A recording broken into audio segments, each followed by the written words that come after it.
To our amazing viewers at Cheating Tales Lab, we'd love to hear, which part of the world are you joining us from? Let us know. Now, let's dive into today's story. Chapter 1. The Verdict. Wesley Poole had built skyscrapers that kissed clouds and museums that made grown men weep. At 42, his architectural designs graced 3 continents, and his name commanded respect in boardrooms from Seattle to Singapore. He'd built an empire with his hands and mind, starting from nothing after his father Warren, a Montana cattle rancher, died when Wesley was 25. What Wesley couldn't build was a defense against the woman who'd shared his bed for 12 years. Mr. Poole, Judge Patricia Lang droned, her voice flat with bureaucratic indifference. The court finds no merit in your appeals. Mrs. Brandy Poole is hereby awarded the Park Avenue penthouse, valued at $6.8 million, sole custody of your son Cameron, and monthly support payments of $45,000. Wesley's fingers dug into the mahogany table. The courtroom felt like a coffin, airless and final. Across the aisle, Brandy smoothed her designer dress, the one he'd bought her for their anniversary, and smiled. Not a polite smile, a victor's smile. Her lawyer, Gail Sullivan, a shark in Chanel, leaned back with satisfaction. Your Honor, given Mr. Poole's erratic behavior these past months, we believe supervised visitation is appropriate. Erratic? Wesley's voice cracked. I worked 80-hour weeks to build what we had. I gave her everything. You gave us nothing but absence, Brandy interrupted, her voice honey-sweet for the judge. Cameron barely knows you. You were always at some construction site, some meeting. I raised our son alone. Lies. All lies. Wesley had made every soccer game, every parent-teacher conference. He'd coached Cameron's Little League team for 3 seasons. But the narrative was set. Brandy had played this perfectly, documented every late night at the office, every business trip, painting him as an absent father while she'd been planning this coup for God knew how long. Order, Judge Lang snapped. The court's decision stands. Next case. Outside the courthouse, December wind bit through Wesley's suit. He'd worn his best, Tom Ford, charcoal gray, the one Brandy said made him look like James Bond. Stupid. All of it, stupid. Wesley. He turned. Brandy stood on the courthouse steps, her auburn hair catching afternoon light like a halo. Behind her lurked Adrian Watts, his business partner of 8 years. Wesley's stomach clenched. This is from Adrian and me, Brandy called out, loud enough for the departing crowd to hear. She descended the steps like a queen approaching a peasant. We wanted to tell you together. Adrian's hand rested on Brandy's lower back, possessive, claiming. Wesley's fists balled. Tell me what? We're getting married, Brandy purred. We've been together for 3 years, Wesley. 3 beautiful years while you were too blind to notice. Adrian understands me. He's there when I need him. The world tilted. 3 years. That meant. The Riverside Project, Wesley whispered. You were already fucking him when we broke ground. Adrian smirked. I was fucking your wife when you were pitching it to investors. When you were accepting that award from the AIA. When you were. Wesley moved without thinking. His fist caught Adrian's jaw with a crack that echoed off marble columns. Adrian crumpled, blood streaming from split lips. Security guards swarmed, pulling Wesley back as he lunged again. You see? Brandy screamed for the cameras that materialized like vultures. You see how violent he is? Judge Lang was right. This man is dangerous. Held between 2 guards, Wesley watched his life collapse. His son, his home, his business partner, now revealed as a viper. And his wife, the woman he'd loved since they met at a gallery opening 13 years ago, looking at him with eyes full of contempt and triumph. You'll die alone and broke. Brandy laughed, actually laughed. You're nothing without me, Wesley. You never were. I made you presentable. I made you civilized. Without me, you're just some hick rancher's kid playing dress-up. The guards dragged him away before he could respond. But her words burrowed deep, finding the insecure 20-year-old who'd arrived in New York with calloused hands and Montana dust on his boots, who'd fought for every inch of respect, who'd always felt like an imposter in his own success. 3 hours later, after posting bail for assault, Wesley stood in the penthouse that would soon belong to Brandy. Everything here, the Rothko on the wall, the custom furniture, the view of Central Park that cost more than most people's houses, would be hers. He packed one suitcase. Clothes. His father's pocket watch. A photo of Cameron. Nothing else felt real anymore. His phone buzzed. A text from Shane Atkins, his college roommate and the closest thing he had to a brother. Heard what happened. My guest room's yours. Come over. Wesley texted back. Thanks. But I need to get out of this city. Going to clear my head. Where, though? Not Seattle. Too many memories of corporate victories that felt hollow now. Not anywhere he'd been with Brandy, which eliminated most of the developed world. Then it hit him. The farmhouse. His father's place in Montana, 3 hours outside of Billings. Warren had left it to Wesley, but he hadn't visited in 17 years. Too busy building his empire. Too busy becoming someone his father wouldn't recognize. Montana, he texted Shane. The old homestead. I need to remember who I was before all this. Before you met her, you mean. Good. That city's poison. You need clean air and perspective. Call me when you get there. Wesley booked a one-way ticket to Billings. Chapter 2. The Homecoming. The farmhouse looked like a corpse.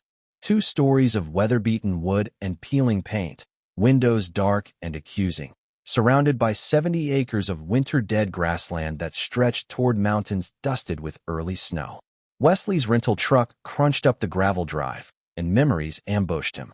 His father teaching him to shoe horses in that barn, now leaning like a drunk. His mother, dead from cancer when Wesley was 12, hanging laundry on lines that no longer existed. Himself at 16, angry and arrogant, screaming that he'd never end up like Warren, stuck in this nowhere place with nothing but cattle and solitude. He'd gotten his wish. Look where it brought him. The front door's lock had rusted shut.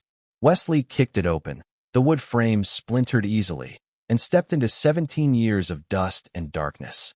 Sheets covered furniture like ghosts. Mouse droppings dotted the floor. The air tasted of abandonment. I'm sorry, Dad, Wesley said to the silence.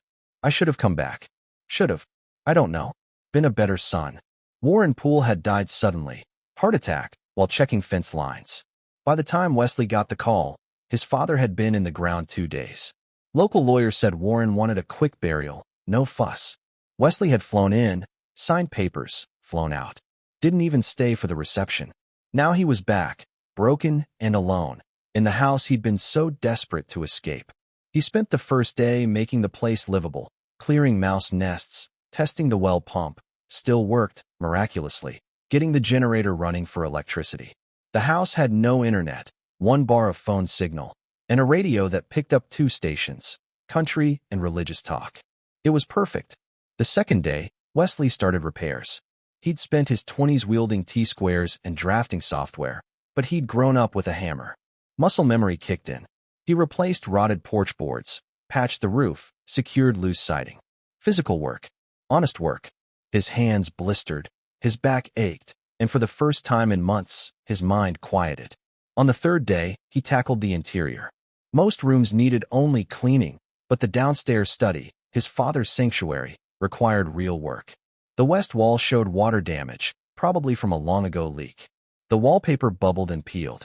Behind it, the drywall crumbled at a touch. Wesley grabbed a crowbar and went to work. The drywall came down in chunks, revealing studs and insulation. Except, his crowbar hit something solid. Not wood. Metal. Wesley tore away more drywall. Behind it, set into the wall itself, was a steel plate about 4 feet square. And set into that plate was a door. A hidden door with a recessed handle. What the hell, Dad? The door opened smoothly, revealing a small room, maybe 6 by 8 feet, lit by a single bulb that flickered on automatically. The room was climate-controlled, bone-dry despite the house's moisture problems. In its center sat a gun-safe-sized steel box, olive drab, military-grade. On top of the safe, carved into the metal itself with what must have been a professional engraver's precision, were 2 words, Wesley Poole. His hands shook as he approached. Taped to the front of the safe was a letter in his father's handwriting, that careful, blocky script Warren had used for cattle records and birthday cards. Wesley ripped it open. Son, if you're reading this, then everything I planned has worked. I'm dead, you're here, and you need what's inside this safe. The combination is your mother's birthday, month, day, year, all 6 digits. No zeros. Before you open it, you need to understand something. I wasn't just a rancher. For 30 years before you were born, I worked for people who don't exist in official records. I can't tell you details. Even now, even dead, some secrets stay buried. But I learned how to read people, how to see threats, how to prepare. 7 years ago, Brandy came to see me. You didn't know that, did you? You'd been dating her about 3 months. She drove all the way to Montana to get to know me better, she said. Except she didn't ask about you. She asked about my assets, my land, my will. She asked what I was leaving you.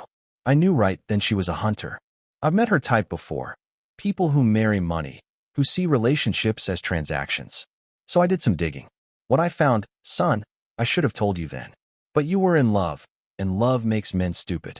I know. I married your mother after knowing her 3 weeks because she smiled at me at a county fair. The difference is your mother loved me back. Brandy's been married before. Twice. You didn't know that either. She was Brandy Orozco in California, married to a developer named Phil Orozco. Took him for everything in a divorce, left him bankrupt. She was Brandy Watts in Texas. Yes, Watts, same as your business partner. Married to Adrian's older brother Joel. He died in a car accident, very convenient, and she inherited his tech company. Sold it for $30 million, moved to New York, changed her name to Brandy Fields. Then she found you. Young, talented, hungry to prove yourself. She made herself exactly what you needed, supportive, cultured, connected. She introduced you to investors through her friends. Those friends were people she'd been grooming for years. She built your success so she could take it. I watched it happen. I warned you once, remember? You got angry, said I didn't understand city people, that I was just a paranoid old man. You were right about the paranoid part, but I wasn't wrong. So I prepared. Everything in this safe, I gathered for you. Documents, evidence, resources, and tools. When she makes her move, and she will, she always does, you'll have what you need to fight back. You're a pool, Wesley. We don't lie down for anyone. We don't quit. Your great-grandfather homesteaded this land with nothing but a wagon and a dream. Your grandfather held off cattle rustlers with a Winchester and pure spite. I survived things I can't even tell you about. You've got that same steel in you, even if you've forgotten it. Even if she convinced you that you're nothing without her sophistication and polish. You're not nothing, son. You never were. Open the safe. Take back what's yours. And when you're done, when you've won, because you will win, maybe visit your old man's grave. Tell me about it. I'd like to know how it ends. With love, Dad. P.S. Don't trust anyone she's touched. Adrian Watts is her partner in this. He's been from the start. He's Joel's younger brother, the one she was screwing while married to Joel. They've been running this con together for a decade. Wesley's vision blurred. He sank to his knees, clutching the letter. His father had known. For years, Warren had known, and he'd prepared for this exact moment. Wesley alone, destroyed, with nowhere else to turn. You sneaky old bastard, Wesley whispered. You couldn't have just told me? But he knew why. At 35, in love, riding high on success, Wesley would have dismissed it. Would have defended Brandy. Would have cut his father out of his life rather than believe the woman he loved was a predator. Warren had known his son, had known Wesley needed to fall before he could fight. With trembling fingers, Wesley spun the combination lock. His mother's birthday, 042251. The safe clicked open. Inside was his inheritance. The real one. Chapter 3, The Arsenal. The safe contained 3 levels of revelation, each more devastating than the last. The top shelf held documents in waterproof pouches. Wesley spread them across the floor of the hidden room, his architect's mind organizing information like blueprints. First, Brandy's real history. Private investigator reports, thick as phone books, documented 2 previous marriages Warren had mentioned, but also a third, to a real estate mogul in Nevada who died mysteriously of a drug overdose in a Vegas hotel room. Brandy had been there. She'd called 911. She'd inherited $4 million and 3 rental properties. Each man had been successful, self-made, proud. Each had died or been destroyed within 5 to 7 years of marrying her. The pattern was clear. She was a black widow, and Wesley was supposed to be victim number 4. Second, evidence of the conspiracy with Adrian Watts. Surveillance photos showed them together years before Wesley hired Adrian as a partner. Bank records. How had Warren gotten these? Revealed money flowing from Brandy's accounts to Adrian's. Emails, printed and annotated in Warren's handwriting. This is them planning the Riverside Project scam. She convinced you to bring Adrian in. Hey, convinced you to use his contractor friend. That contractor overbilled by 40%. The three of them split the difference. You paid for their scheme. Wesley's stomach churned. Project after project, he'd trusted Adrian's recommendations. How much had they stolen? Millions. Probably tens of millions over 8 years. Third, legal documents. Prenuptial agreement drafts in Brandy's handwriting that Wesley had never seen, never signed, but which bore a forged signature. Depositions from her previous divorces, redacted but available through Warren's mysterious connections.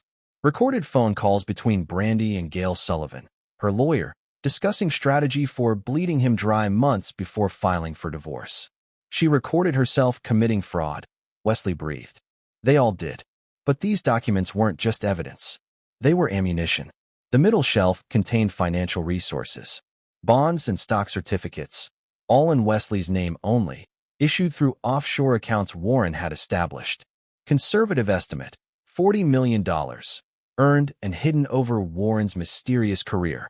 The transfer documents were all legal, all clean. This money had never touched the marital estate.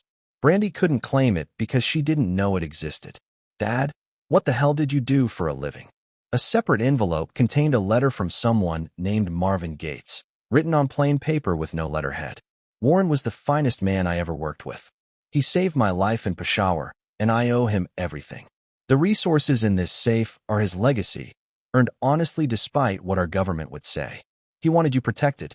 If you need assistance that goes beyond legal means, call me. The number is memorized, not written. Say the Ponderosa remembers, and I'll know you're Warren's son. A phone number followed, along with a second number in a different ink. If I'm dead or unreachable, call this. Ask for Kelvin Park. Same code phrase. Jesus Christ, Dad. You were a spook. It explained everything. The unexplained absences during Wesley's childhood, the men in suits who'd occasionally visit the ranch, Warren's insistence on privacy, his skills with weapons and tactics. CIA? Maybe. Or something even more shadowy. The bottom shelf contained practical tools. 4 burner phones with chargers. 3 passports.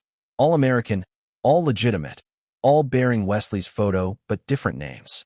$50,000 in cash, mostly hundreds. A Beretta 9mm with ammunition and a concealed carry permit under one of his alternate identities. And a leather journal filled with Warren's notes. Observations about Brandy, about Adrian, about their network of enablers. The final entry, dated 1 week before Warren's heart attack, read, Wesley still won't listen.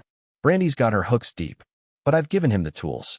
When she strikes, and she will, he'll have everything he needs. I just hope he's got the spine to use it. I raised him tough, but New York made him soft. We'll see if the ranch is still in him. One thing I know, pool men don't quit. We come back harder. We come back smarter. We come back vengeful. She wants a war? She'll get one. Wesley sat in that hidden room for 3 hours, reading and rereading documents, formulating a plan. The rage that had driven him since the divorce, hot and useless, cooled into something sharper. Calculation. Strategy. Brandy and Adrian had played a long game.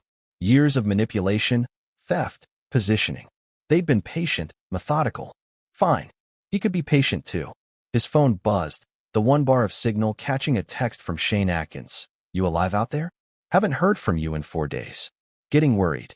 Wesley typed back, I'm good. Found something interesting. My dad left me more than a house. He left me a war chest. Shane's response came immediately, cryptic but intriguing. Need help? Wesley considered. Shane was a journalist, investigative, respected, with sources in law enforcement and government.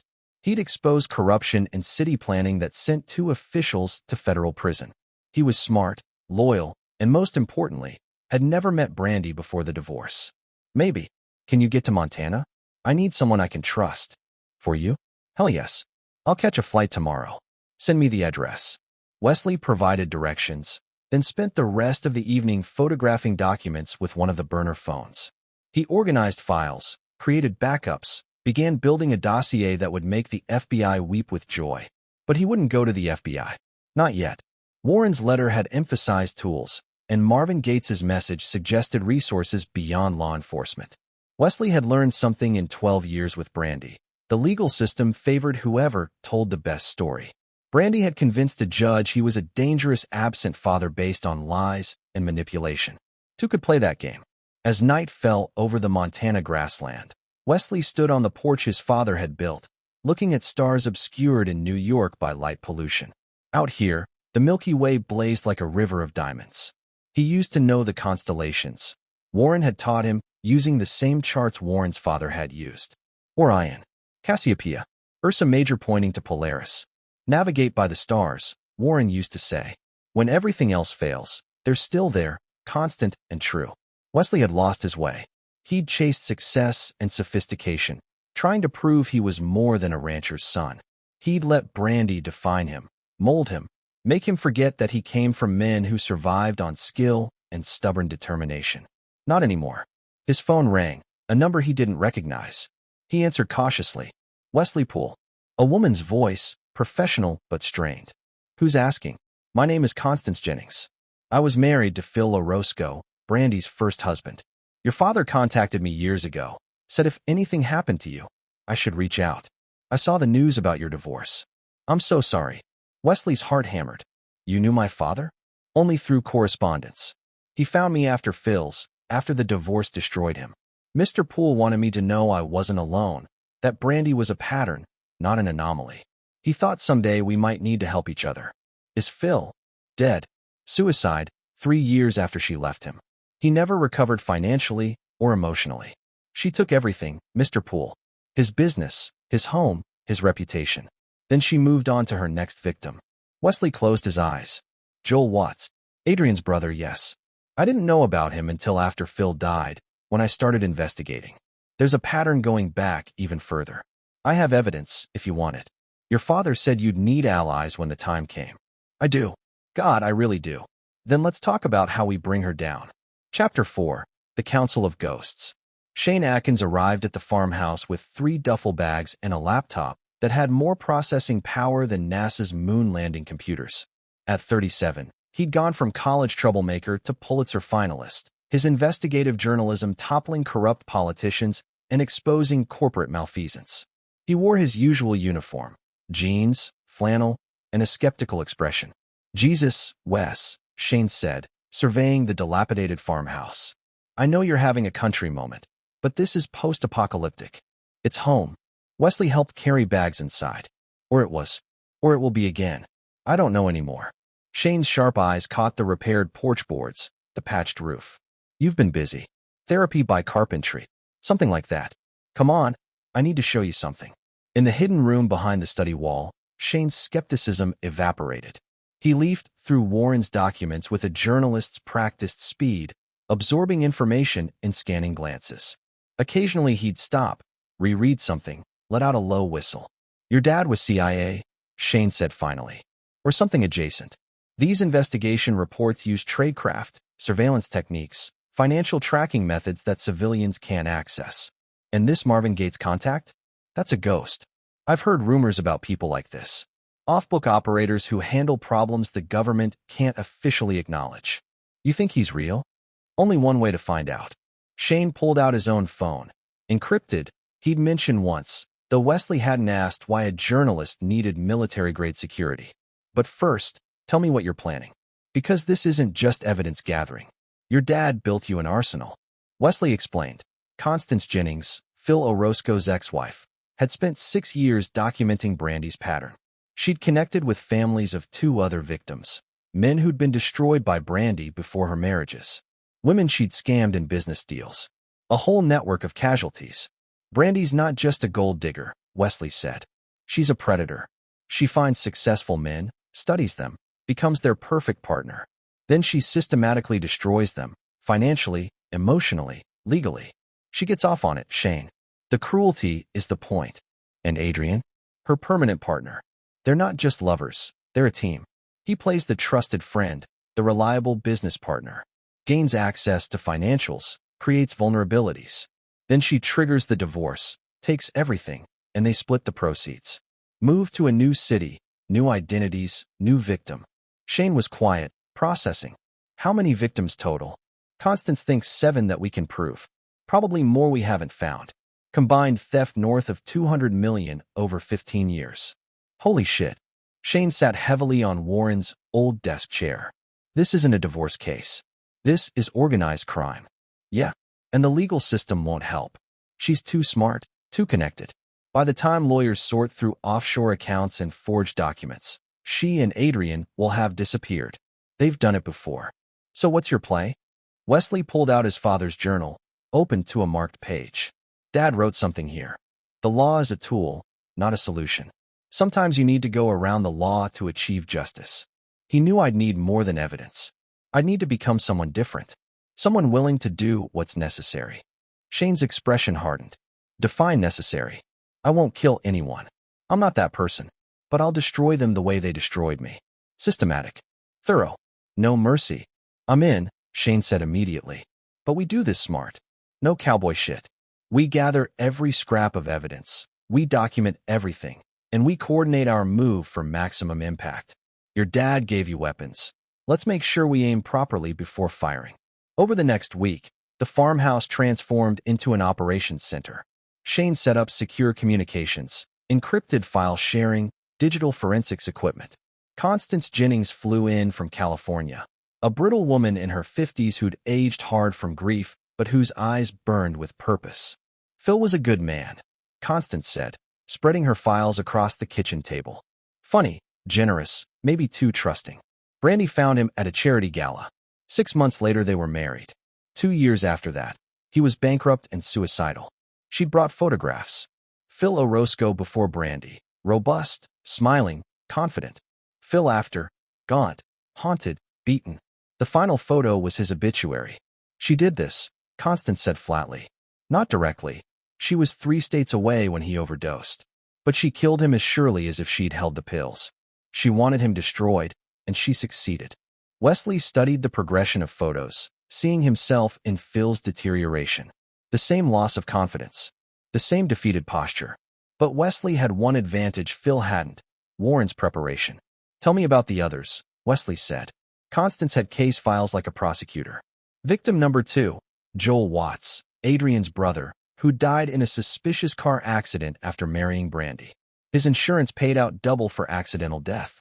Victim 3, a Nevada real estate developer, drug overdose. Victim 4, Wesley. But there were more. Men who'd survived but been financially ruined. Women who'd entered business partnerships with Brandy and lost everything. A pattern of destruction stretching back to Brandy's early 20s. She's been doing this since she was 19, Constance said. Started small, credit card fraud, seduction scams. Worked her way up. Adrian joined her operation 8 years ago, after his brother's death. Joined, or was manipulated? Shane asked. Both, probably. Brandy's gift is making people complicit. She finds their weakness, greed, lust, ambition, and exploits it. Adrian wanted his brother's money and his brother's wife. She gave him both, made him dependent, turned him into her accomplice. Wesley absorbed this. So Adrian's a victim too? A victim who became a victimizer, Constance corrected. Don't waste sympathy. He's helped her destroy at least 4 people that we know of.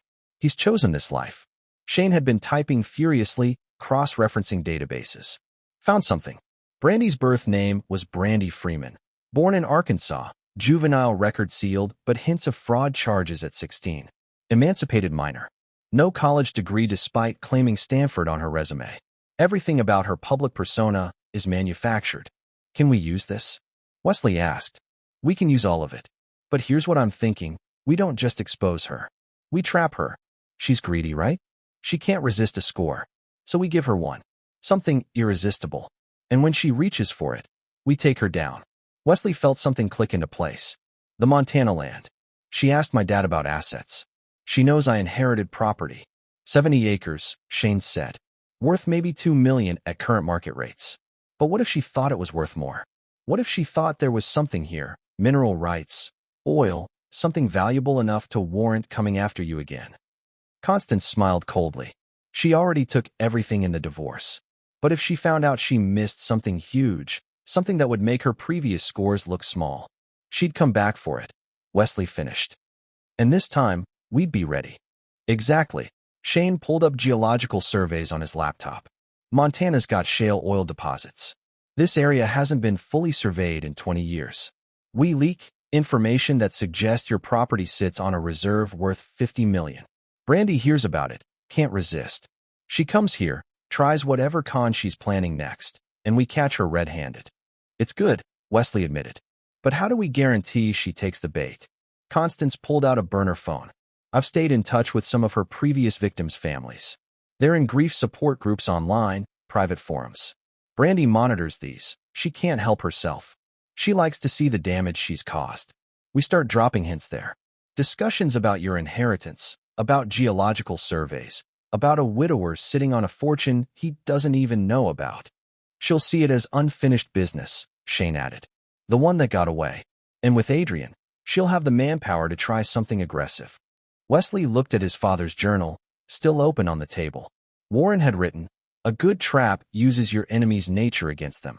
Greed, pride, cruelty. These are weapons if you know how to aim them." "Let's do it," Wesley said. "But I want to add something. When she comes, I want Cameron here." Shocked silence. "Wes, we can't involve your son," Shane started. "I'm not involving him in danger. But I want him to see who his mother really is. The court gave her custody because she sold them a story. I want Cameron to see the truth before she poisons him against me forever. He's 11, not stupid. He deserves to know." Constance nodded slowly. "Risky, but I understand. Phil's kids believed Brandy's lies about their father. They think he was weak, unstable. The truth might have saved them years of confusion.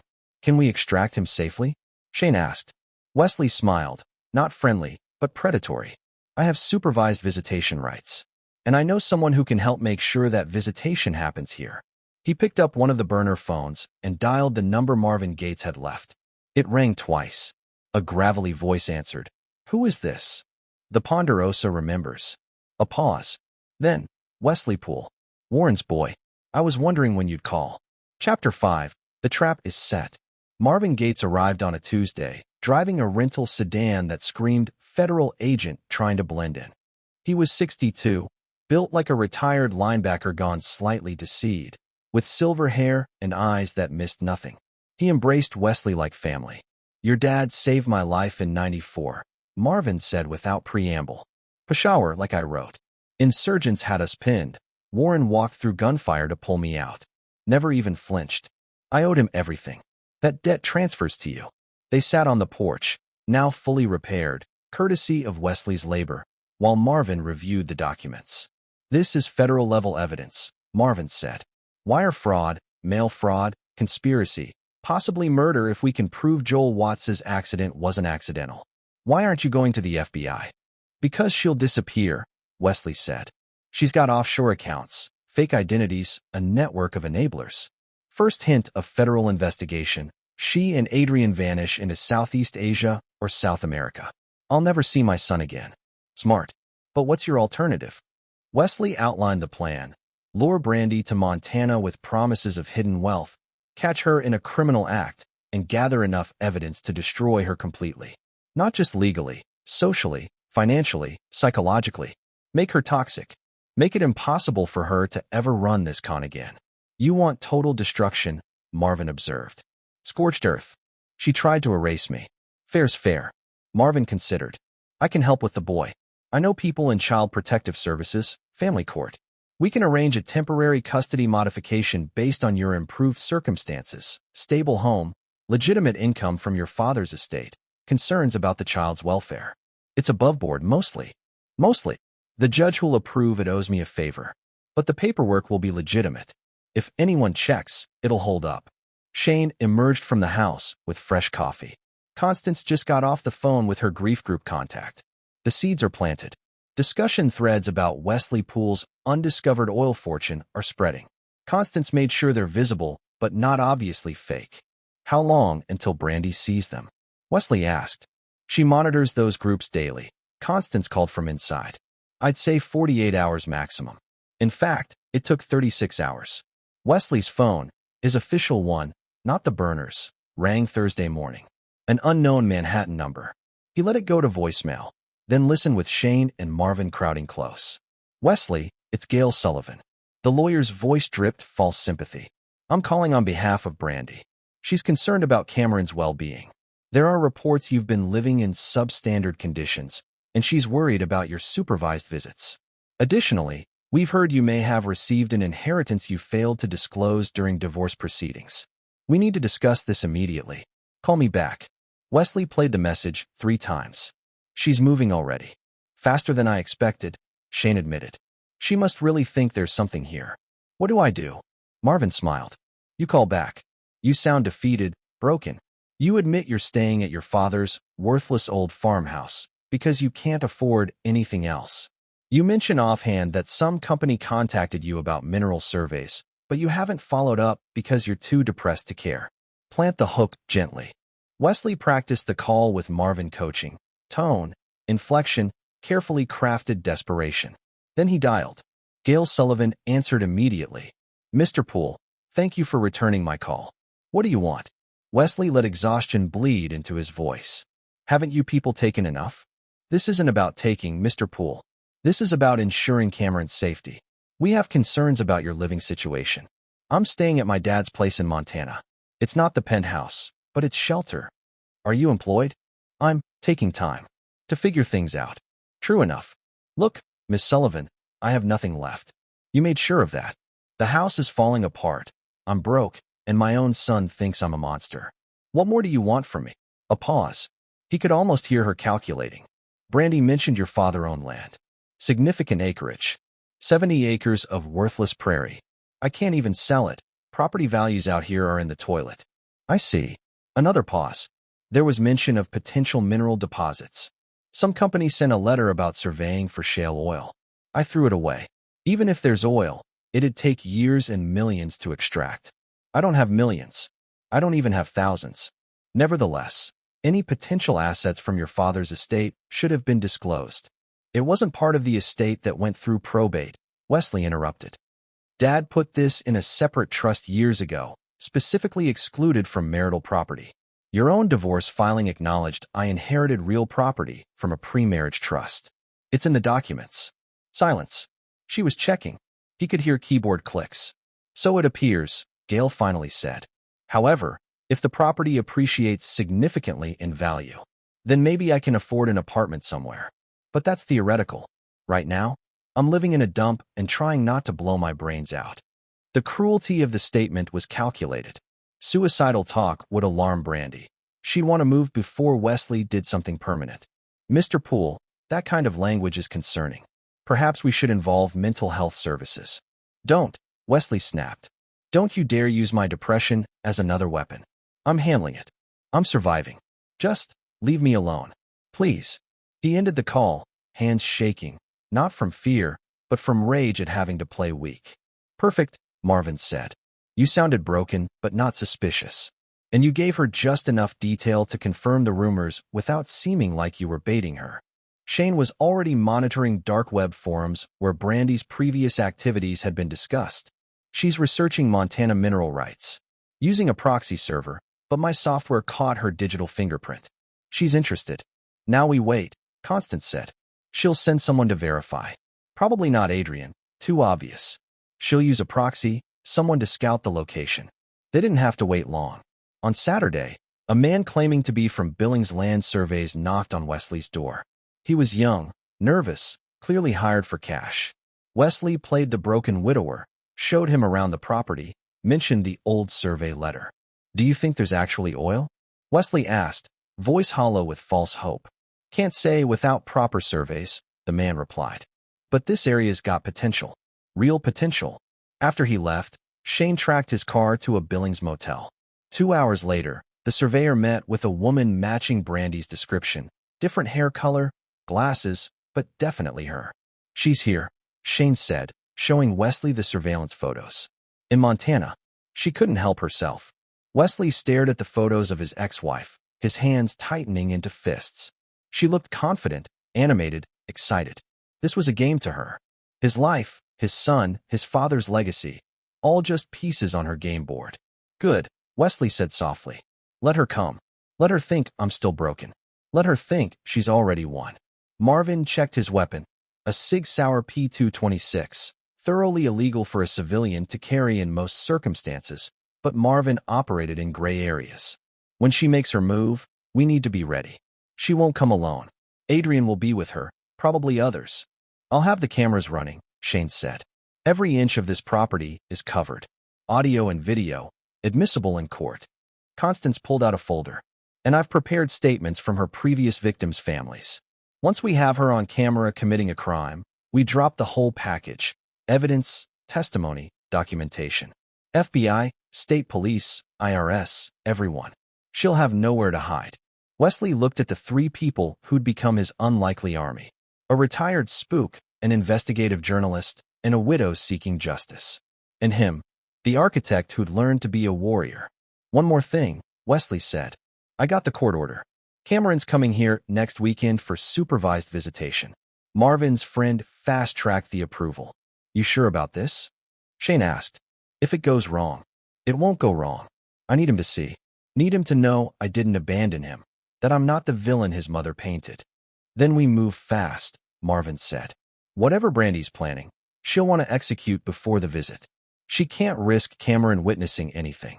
Unless, Constance said slowly, she plans to use Cameron as leverage. The temperature in the room dropped. Elaborate, Wesley said, his voice arctic. If she can provoke you into violence or erratic behavior during the visit, she can use it to terminate your rights permanently. Push you until you snap, document it, destroy you legally and permanently. Wesley saw the logic. It was exactly Brandy's style, patient, cruel, leveraging his love for his son into a weapon against him. Then we make our move first, Wesley said. Before Cameron arrives, we trigger whatever she's planning, control the circumstances, and end this. How do we trigger it? Shane asked. Wesley smiled, and it wasn't a nice smile. I'll call Adrian. Tell him I know everything. Tell him I have evidence. Tell him I'm going to the FBI Monday morning. He'll warn Brandy, Marvin said. Exactly. And she'll panic. Panic people make mistakes. She'll come here tonight or tomorrow, try to buy me off, threaten me, something. And we'll be ready. It's aggressive, Constance warned. Could go wrong in 100 ways.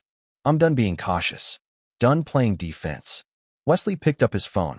My father spent 30 years in the shadows, preparing for threats. He gave me tools for a reason. Time to use them. He dialed Adrian's number. It went to voicemail. Adrian, it's Wesley. We need to talk. I found some interesting documents in my father's house. About you and Brandy. About Phil Orozco, Joel Watts, and a pattern of fraud going back 15 years. I've got bank records, recorded conversations, forged signatures. Everything. I'm taking it to federal prosecutors Monday morning unless you and Brandy come here to discuss a resolution. Tomorrow. Alone. No lawyers, no games. Just the three of us, like old times. You know where I am. He ended the call. Jesus, Shane breathed. That was bait, Marvin finished. Aggressive bait. She'll either run or attack. 50-50 odds. She won't run, Constance said with certainty. She's too arrogant. She thinks Wesley's still the soft mark she married. She'll come here to intimidate him, maybe make the evidence disappear. Wesley loaded his father's Beretta, checked the magazine, chambered around. Then let's give her a show she'll never forget. Chapter 6, The Gathering Storm. They came at dawn on Sunday, earlier than Wesley expected. Marvin's perimeter alarms pinged, 2 vehicles approaching on the access road. Shane's surveillance cameras caught them. A black Mercedes SUV and a silver Tesla, both rental plates. Brandy and Adrian in the Mercedes. 2 men Wesley didn't recognize in the Tesla, large, stone-faced, professional. Hired muscle. Shit, Marvin muttered. She brought security. This just got complicated. Wesley watched the monitors from the hidden room. Constance had left the night before, her role in the public phase complete. Now it was just Wesley, Shane, and Marvin, and 4 hostile people approaching with unknown intentions. They're parking, Shane narrated. Brandy and Adrian getting out. The 2 guys staying with the cars. Standard security positioning. Wesley's heart hammered, but his hands were steady. He'd spent the night reviewing Warren's combat notes, principles of defense, negotiation tactics, when to fight and when to de-escalate. One phrase stuck. Never draw a weapon unless you're willing to use it, but never enter a confrontation unarmed. He tucked the Beretta into his waistband, concealed under a flannel shirt. Marvin had a shoulder holster under his jacket. Shane, pacifist by nature, carried only a phone with 911 pre-dialed. Let them come to the house, Marvin instructed. We've got home field advantage. Recording devices everywhere. We stay calm. Let them talk. Capture whatever they're planning on video. Wesley climbed the stairs from the hidden room, shutting the secret door. To Brandy and Adrian, this would look like an ordinary farmhouse. They wouldn't know about the weapons, the surveillance, the preparation. The knock came hard and demanding. Wesley opened the door. Brandy stood on the porch, and Wesley's breath caught despite himself. She wore designer casual, jeans that probably cost more than most people's monthly rent, a cashmere sweater, boots that had never seen real mud. Her auburn hair caught morning light, and her face showed perfectly applied makeup that somehow looked natural. She'd always been beautiful. That was part of her power. Wesley, she said, voice cold. We need to talk. I don't recall inviting you. Adrian pushed forward, his jaw still slightly swollen from Wesley's punch outside the courthouse. You made threats. Accusations. We're here to set you straight. About which part? The fraud? The embezzlement? The conspiracy to destroy me that's been running for years. Brandy's eyes narrowed. Let us in. Unless you want your neighbors hearing this conversation. I don't have neighbors. Closest one's 4 miles away. Let us in. Wesley stepped aside. They entered, Adrian walking with aggressive confidence, Brandy moving like a cat, beautiful and predatory. She surveyed the living room with undisguised disgust. Jesus, Wesley, you're really living in this dump? I thought you were exaggerating. Not all of us have stolen millions to pad our lifestyle. Stolen? Brandy laughed. I was awarded that penthouse in court. Fair and legal. Based on perjury, forged documents, and manufactured evidence. Adrian stepped close, physically intimidating. Careful, Wes. Slander's a crime. So's assault, Shane said, emerging from the kitchen. And you brought 2 guys who look like they specialize in that. Adrian's eyes flicked to Shane. Who the fuck are you? Friend of the family. Witness. Journalist with a law degree and a recording device. Shane held up his phone. Everything you say here is being documented. Smile for the camera. Brandy's composure cracked slightly. Recording without consent is illegal in Montana. Single-party consent state, Shane corrected. Wesley consents. That makes it legal. Please, continue confessing. Marvin descended from upstairs, moving with the quiet confidence of someone who'd handled worse than 2 thugs in a car. He nodded to Wesley but said nothing, positioning himself between the visitors and the staircase. You brought backup, Adrian observed. Scared, Wesley. Cautious. There's a difference.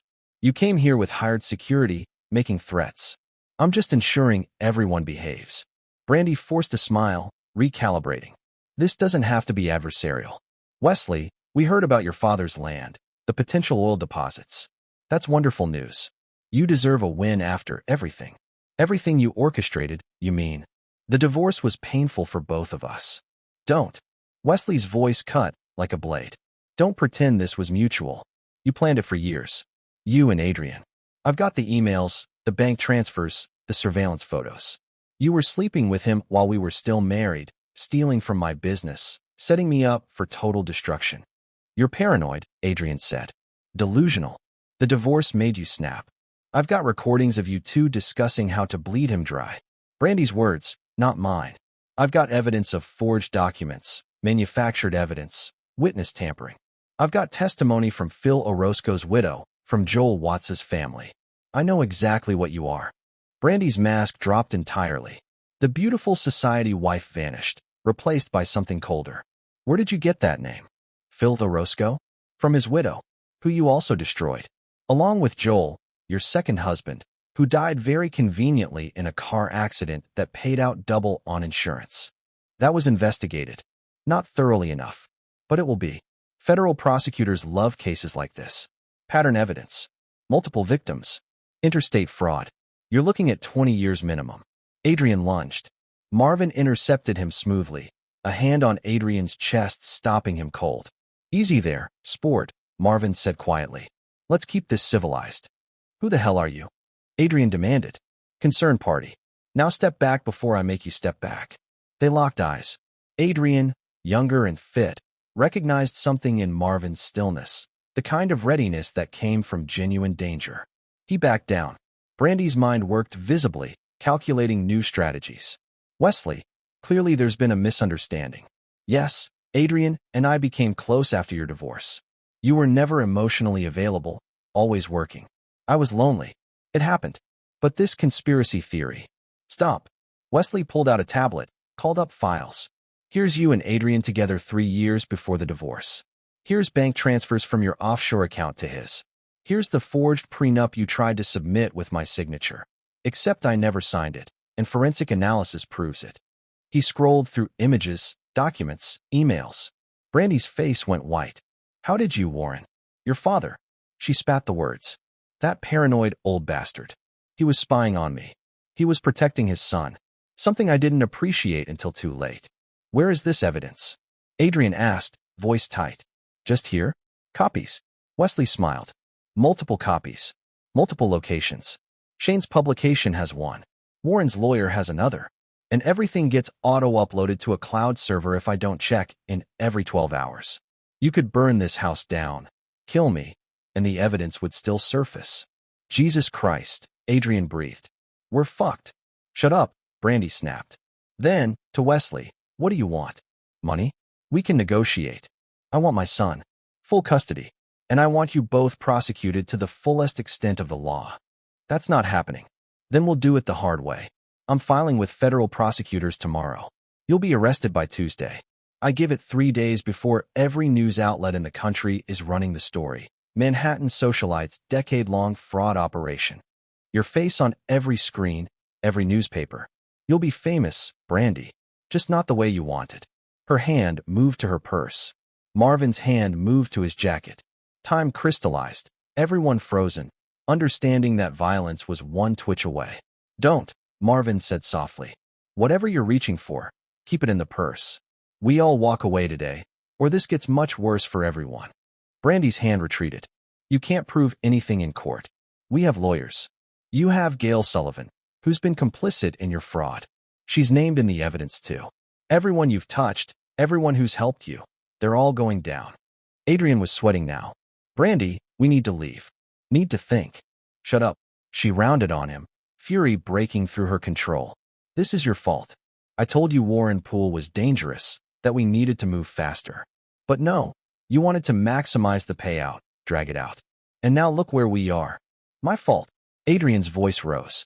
You're the one who insisted on the custody fight, on taking everything. I said leave him the kid, but you couldn't. Because I wanted him broken. Completely broken. Just like Phil, just like Joel. They all deserved it for being stupid enough to fall for me. Silence crashed down. Shane's phone was still recording. Every word, every admission, captured in high definition. Brandy realized her mistake too late. I didn't mean. Yes, you did, Wesley said. That's who you are? You don't just steal money. You destroy people because you enjoy it. That's why Phil killed himself. That's why Joel died. And that's why you're going to prison. She looked at him with pure hatred. You think you've won? You think this changes anything? I'll still get Cameron. He loves me, hates you. Even if you expose everything, I'll always have poisoned him against you. Actually, Marvin said, checking his phone, Cameron's supervised visit has been moved up. He'll be arriving here in about 3 hours, escorted by a court-appointed guardian. Seems there was a clerical error in scheduling. These things happen. Brandy's face contorted. You can't. I have custody. And Wesley has court-ordered visitation, now modified to overnight stays based on his improved circumstances. All legal. All proper. The boy will be here, in this house, while federal marshals serve you with warrants. This is a setup, Adrian said, realization dawning. All of it. You baited us here. I offered you a chance to leave quietly, Wesley corrected. You came here to intimidate me, possibly worse. You brought hired muscle. You threatened me. And now you've confessed to a pattern of criminal fraud on camera. That's not a setup. That's justice. Brandy moved for the door. Marvin blocked her path. You'll want to wait, Marvin said. Your security in the cars? They're currently having a conversation with Montana State Police about firearms violations.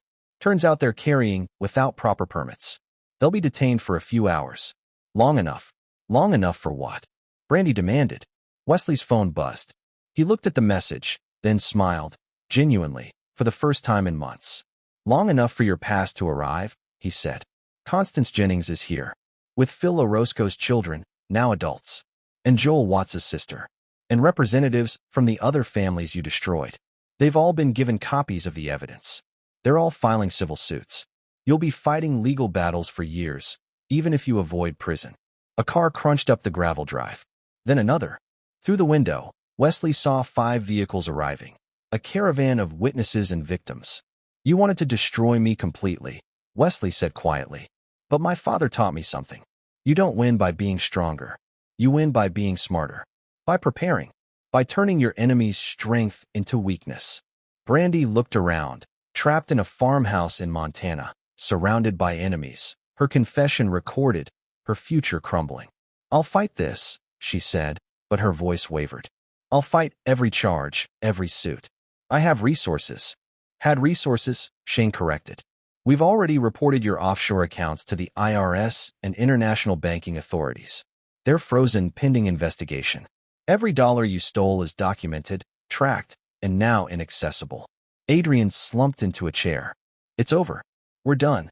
No, Brandy snarled. No, I don't lose. I never lose. The front door opened. Constance Jennings entered, followed by a young woman and man in their 20s, Phil Orozco's children, Wesley realized. Their faces showed old pain and new hope. Hello, Brandy, Constance said. Remember me? I'm the wife of the man you killed. These are his children, who grew up thinking their father was weak. Now they know the truth. Now everyone will know the truth. Brandy looked at the gathering crowd. Victims, witnesses, evidence, and something broke in her. Not remorse. Not regret. Just the realization that her perfect system had failed. I want a lawyer, she said finally. Smart, Marvin agreed. You'll need several. Now let's wait for the authorities to arrive. Montana State Police are 10 minutes out, FBI field agents maybe 30. We've got time. In that farmhouse his father built, surrounded by evidence of his vindication, Wesley Poole watched his enemy's empire collapse. It wasn't the ending he'd imagined 6 months ago, the ending where he had his wife, his son, his life intact. But it was an ending. And sometimes that's enough. Chapter 7. The Gathering of Witnesses. Montana State Police arrived first. 3 cruisers with sirens blazing, though there was no emergency now. Lieutenant Brendan Soto, a weathered man in his 50s who'd spent 30 years dealing with rural crime, assessed the situation with practiced skepticism. So let me understand this, Soto said, reviewing Shane's documented evidence on a tablet. You've got recordings of these 2 admitting to a multi-state fraud operation and conspiracy to commit theft, perjury, witness tampering, and possibly accessory to 2 suspicious deaths, Shane confirmed. It's all time-stamped, geotagged, legally obtained under Montana's single-party consent laws. Soto looked at Brandy and Adrian, who sat in stony silence on the farmhouse couch. You 2 want to say anything? Lawyer, Brandy repeated. Smart lady. Except you're not under arrest yet. But we will need to ask some questions downtown. Outside, more cars had arrived. Phil Orozco's adult children, a daughter named Christy and son named Wayne, stood on the porch with Constance, faces reflecting years of confusion finally resolved. Joel Watts's younger sister Liz had driven from Spokane overnight. 3 other former victims of Brandy's financial schemes had flown in at Constance's request. They weren't there for revenge. They were there to be seen. A living testament to the pattern, the systematic destruction one woman had wrought across 15 years. Marvin had organized them brilliantly. Each had documentation, bankruptcy filings, suicide notes, police reports that had been dismissed as isolated incidents. Together, they painted an undeniable picture. Mr. Poole, Soto said, this is a federal case, you understand. We'll take statements, but the FBI will handle the investigation. I know. Wesley handed over a USB drive. Everything's here. Bank records, correspondence, surveillance photos spanning 8 years. My father compiled most of it before he died. Your father was Warren Poole? Owned this property? Yes. Soto's expression shifted. I knew Warren. Good man. We worked together on a cattle rustling case back in '08. Never mentioned he had connections to. He gestured at Marvin, at the evidence, at the scope of the operation. He kept his past private, Wesley said. But he protected his family. The FBI arrived 90 minutes later, 2 agents from the Billings field office, looking harassed by the early Sunday call. Special Agent Karen Gates, no relation to Marvin, though Wesley noted the coincidence, took control with efficient professionalism. This is a clusterfuck, Gates said bluntly, reviewing the evidence. Good clusterfuck, mind you. Best documented fraud case I've seen in a decade. But still a clusterfuck. We'll need statements from everyone. About that, Wesley said. My son's arriving in 2 hours for a court-ordered visit. I'd prefer he not walk into a federal crime scene. Gates considered. Where's the visit supposed to happen?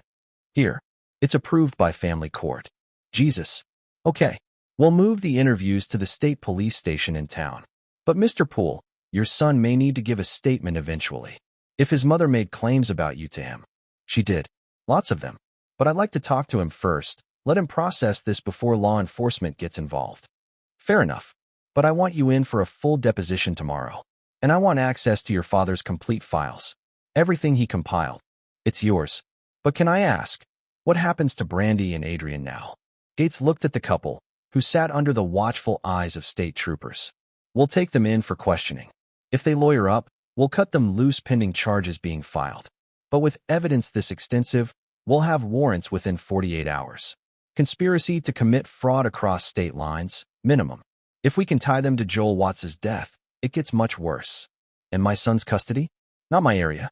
But family court tends to frown on parents facing federal charges. I'd get a good lawyer. I have one. He's been on standby. By noon, the farmhouse had cleared. Brandy and Adrian, accompanied by attorneys who'd miraculously appeared, expensive ones, Wesley noted.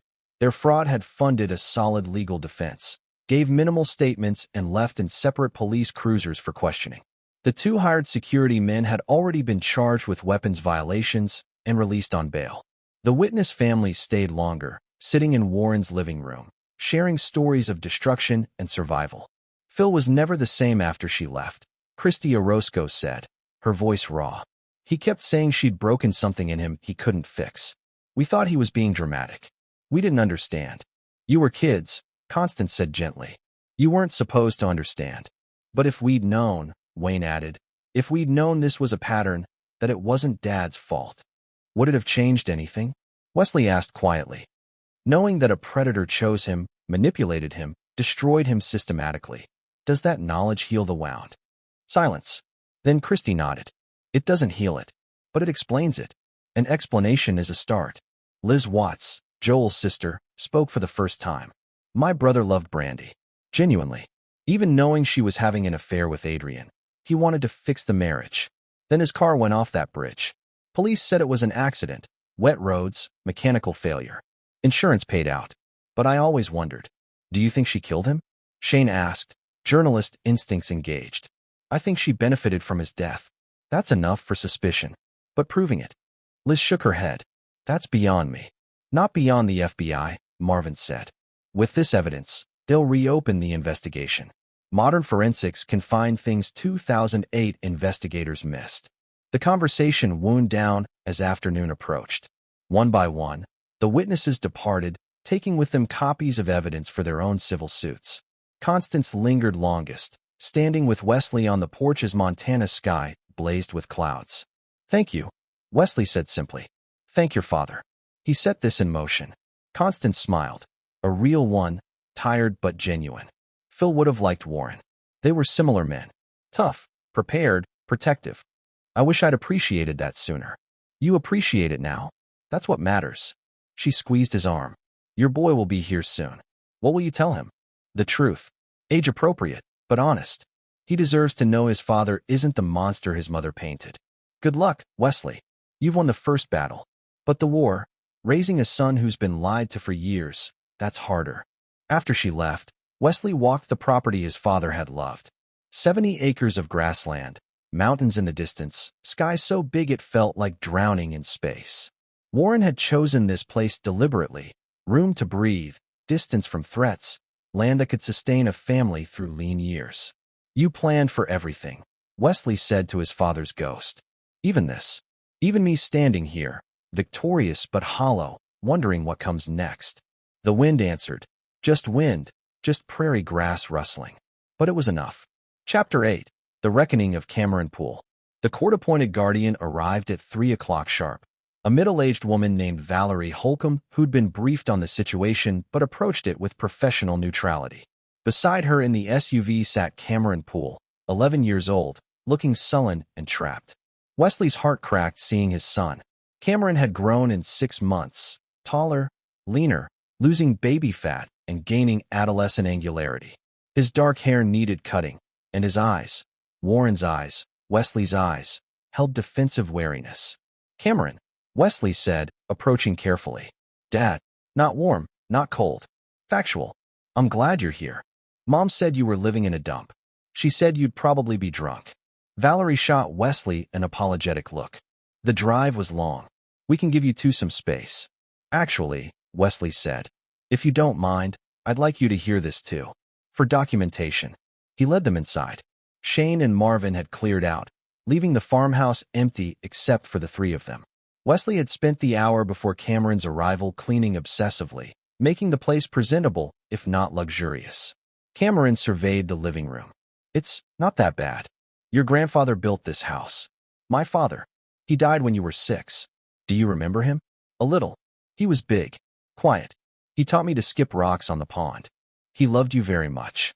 Wesley sat on the couch, gestured for Cameron to join him. The boy did, reluctantly, maintaining distance. Cameron, there are some things I need to tell you. About your mother, about what's been happening. Some of it's going to be hard to hear. Mom said you try to turn me against her. I'm not trying to turn you against anyone. I'm trying to give you the truth. Over the next hour, Wesley explained, carefully, age-appropriately, but honestly. The divorce. The financial fraud. Brandy's pattern of destroying men for profit. He didn't use terms like sociopath or predator, but he laid out facts. The previous marriages, the stolen money, the recordings of her confession. Mom wouldn't do that, Cameron said, but his voice wavered. I have recordings. Do you want to hear them? No. Yes. I don't know. Valerie intervened gently. Cameron, what your father is describing is being investigated by the FBI. That doesn't mean your mother's guilty. Everyone deserves due process. But it means there's evidence that needs to be examined. Is Mom going to jail? I don't know, Wesley admitted. But she's facing serious charges, which means custody arrangements might change. Cameron's face crumpled. Where would I go? You'd stay with me. Here, or wherever we decide to live. I'm not going anywhere, Cameron. I never wanted to. But you left. After the divorce, you just disappeared. I didn't leave. I was driven out. Your mother took everything. The house, the money, custody of you. The court believed her version of events.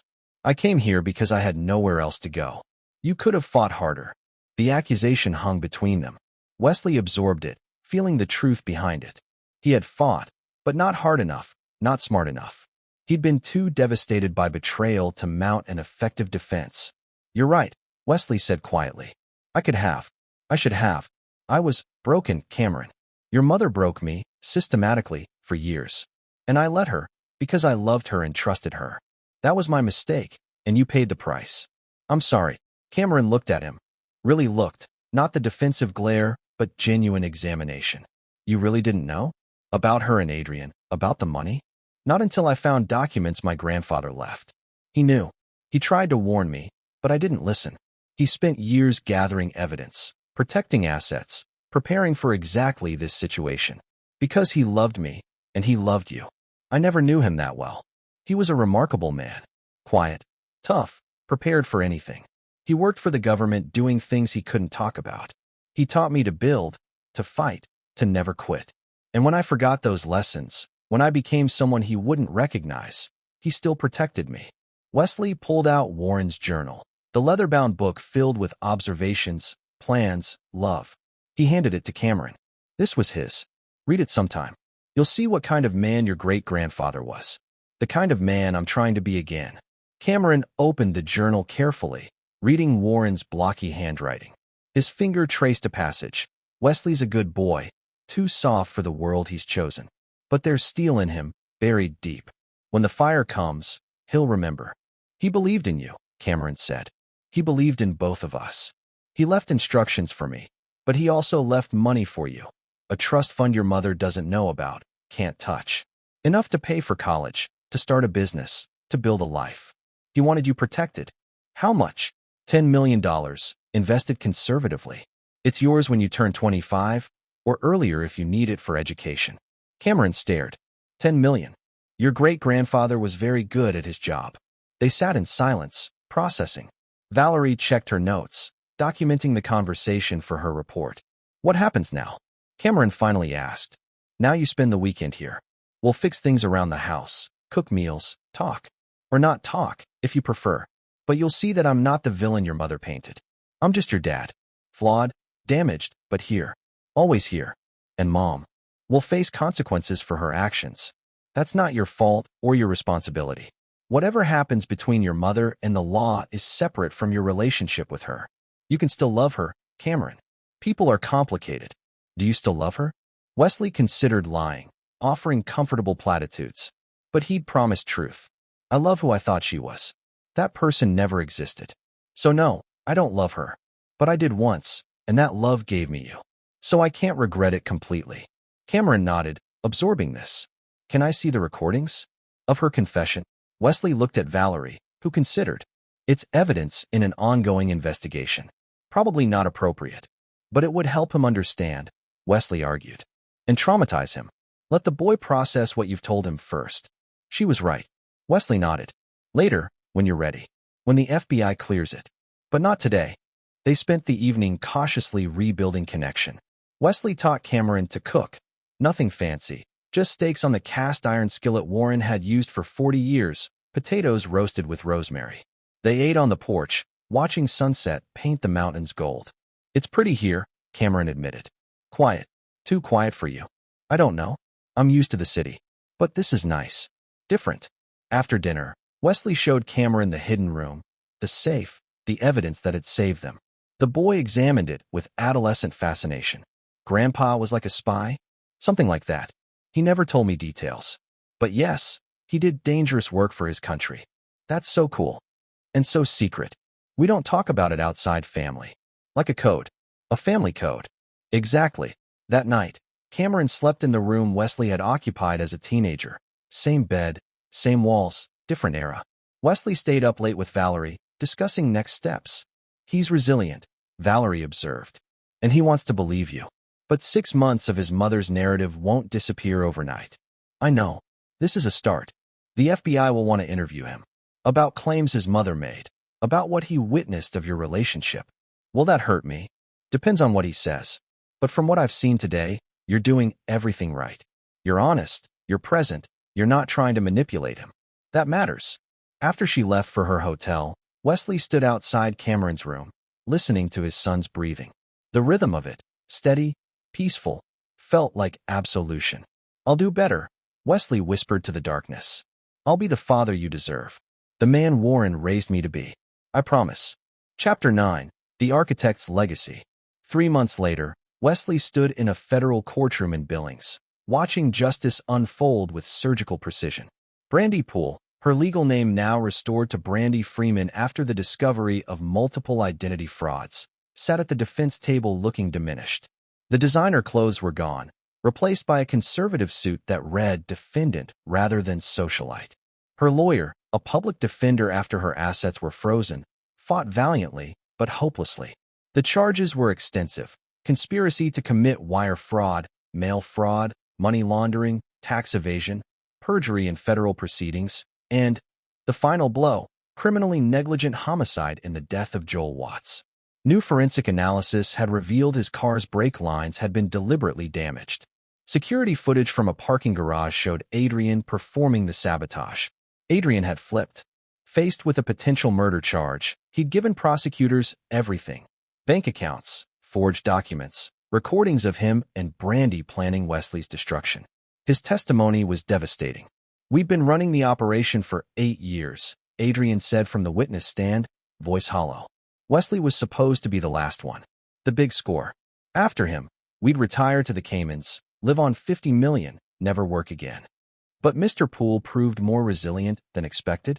The prosecutor was Darrell Hardin, a federal attorney who'd built his career on complex fraud cases. His father was the problem. Warren Poole somehow knew. He documented everything, protected assets, set traps. We didn't know about any of it until Wesley called and said he had evidence. By then it was too late. The jury, 8 women, 4 men, all looking disgusted, absorbed this. Brandy sat rigid, her mask never slipping, even as the walls closed in. What was the ultimate goal? Hardin asked. Destroy Wesley completely. Leave him broke, alone, suicidal if possible. Brandy said it wasn't about the money. We already had that. It was about proving she could do it. About power. Gasped from the gallery. Wesley, sitting with Cameron and Shane, felt his son's hand slip into his. It's okay, Cameron whispered. She can't hurt you anymore. The verdict came after 3 days of deliberation, guilty on all charges. Sentencing would come later, but the prosecutor was seeking 30 years. Adrian, for his cooperation, would get 15. Outside the courthouse, media swarmed. Wesley made a brief statement. My father, Warren Poole, was a man who believed in preparation and justice. He couldn't stop what happened to me, but he gave me the tools to survive it and fight back. This verdict is for him, and for all the families Brandy Freeman destroyed. Thank you.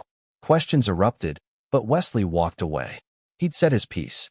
Back at the farmhouse, no longer dilapidated, but restored with care and craftsmanship. Life had found a rhythm. Cameron lived there full-time now, attending the local middle school and surprisingly thriving. The solitude that had felt suffocating to Wesley felt liberating to his son. I like that people here don't know about Mom, Cameron had explained. I'm just the new kid whose dad's an architect. No drama. Wesley had taken on a few local projects, a library renovation, a community center, a private home for a retired doctor. Nothing like his Manhattan work, but honest, satisfying. He discovered he liked building with his hands again, liked seeing projects completed in weeks rather than years. Shane visited often, working on a book about the case, The Architect's Inheritance, how one man's preparation saved his son from a predator. Publishers were circling with aggressive offers. You sure you want this published? Shane asked over coffee one Saturday. It'll be everywhere. I'm sure. Other men need to know these predators exist, that there are warning signs, that you can fight back. If the book prevents one person from going through what I did, it's worth it. Constance Jennings had become a close friend, visiting Montana twice for extended stays. She and Wesley shared the bond of survivors, but also something deeper, recognition of resilience, of the ability to rebuild from ashes. Phil would have liked you, Constance said during her last visit. You're what he could have been if he'd had Warren in his corner. I got lucky. The right father at the right time. Luck is preparation meeting opportunity. Your father prepared. You seized the opportunity. On a clear September morning, Wesley and Cameron drove to the small cemetery where Warren was buried. The headstone was simple, Warren Poole. 1943 to 2023. He prepared the way. Cameron placed flowers, wildflowers they'd picked from the property. Wesley stood silent, words insufficient for what he felt. You did it, Dad, Wesley finally said. Everything you planned. Everything you prepared. It worked. We're okay. We're more than okay. Thank you. The wind moved through pines. Just wind. Just nature. But it felt like acknowledgement. Grandpa would be proud of you, Cameron said. Of both of us. Yeah, he would. They stood together, 3 generations of Poole men, one gone, one rebuilding, one growing into whoever he'd become. The land stretched around them, constant and enduring. That evening, Wesley received an email from Marvin Gates. It contained no text, just an attachment, a video file. Wesley opened it. The video showed Warren, recorded years ago in this very farmhouse. He looked younger, healthier, but his eyes held the same sharp intelligence. Wesley, Warren said into the camera, if you're watching this, then you've survived. You fought back. You've used what I left you. I'm proud of you, son. Prouder than I ever said when I was alive. I wasn't good with words, never have been. But I want you to know, everything I did, every preparation, every document, it was all love. A father protecting his boy, even from the grave. Warren paused, seemed to gather thoughts. You're going to doubt yourself. Question if you did the right thing. Wonder if you were too harsh, too vengeful. Don't. Brandy Freeman is a predator. You stopped her from destroying more families. That takes courage. Another pause. Raise Cameron right. Teach him to be tough, but kind, prepared, but not paranoid. Give him the childhood I couldn't give you, stable, present, full of love. You can do that now. You're free. Warren smiled. Rare, genuine. I love you, son. I always did. Even when I was hard on you. When I pushed you. When I seemed distant. Everything was love. Remember that. The video ended. Wesley watched it 3 more times, tears streaming freely. Then he called Cameron into the room, and they watched it together. "He loved us," Cameron said, voice thick with emotion. "He did. More than we knew." That night, Wesley updated Warren's journal with his own entry. "Dad, it's over. Brandy's going to prison. Adrian too. Our family is whole again, or as whole as it can be. Cameron's thriving. I'm building a life I'm proud of. You gave me the tools, not just the evidence and money, but the example. You showed me that preparation isn't paranoia, that protecting your family isn't weakness, that love sometimes means hard choices and lonely vigils. I'm going to pass this journal to Cameron when he's older. He'll read your words, my words, and understand that family is a chain of protection stretching across generations. You protected me. I'll protect him. He'll protect his children. That's the real inheritance. Not money or evidence, but the knowledge that we don't abandon our own. We prepare. We fight. We survive. Thank you for everything. Rest easy. Your work is done." Wesley closed the journal and placed it in the safe for safekeeping. Not hidden anymore, but honored. A legacy preserved for the next generation. Outside, Montana nights spread vast and star-filled. Wesley stood on the porch his father built, his grandfather had walked, his son would inherit. 3 generations of Poole men, each building on the foundation the previous one laid. The ranch wasn't just 70 acres of grassland. It was sanctuary. It was home. It was the place where broken men came to remember who they were and begin again. Wesley Poole, architect, son, father, had finally built something that mattered. Not a skyscraper or museum, but a life, a family, a future. And it was enough. The end. Epilogue. 5 years later, Wesley Poole Architecture opened a satellite office in Billings, specializing in rural community projects. Cameron, now 16, worked summers as a draftsman, showing natural talent for design. Brandy Freeman served her sentence in federal prison, eligibility for parole after 23 years.